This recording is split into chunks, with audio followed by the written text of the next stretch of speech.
sharing a set of process. So we can say connect to.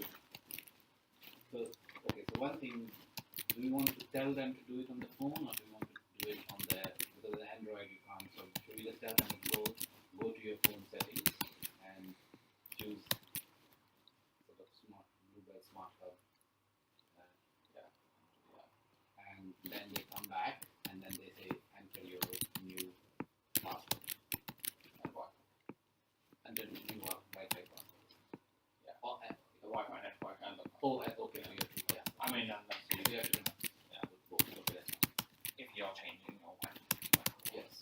Okay. And then in terms of what to do.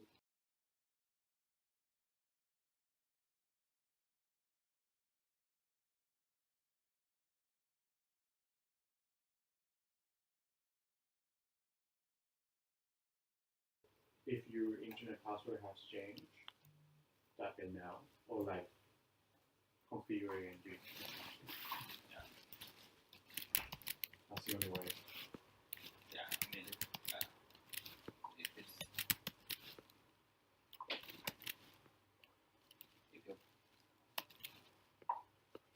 contacts the hub, then we can't enter your Wi-Fi password.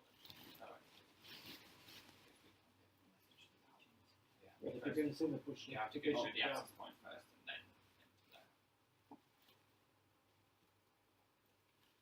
No. Oh, yes. Unless you have two Wi-Fi networks, and you switch from one to the other. Then you can. So, technically,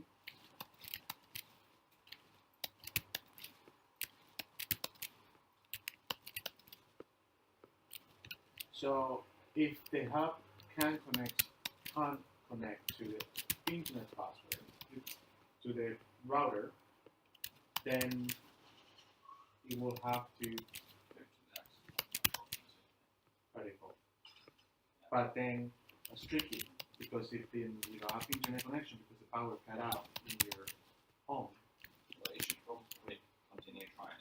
Well, the hub has been buffered, so if the power is Well, okay, all right.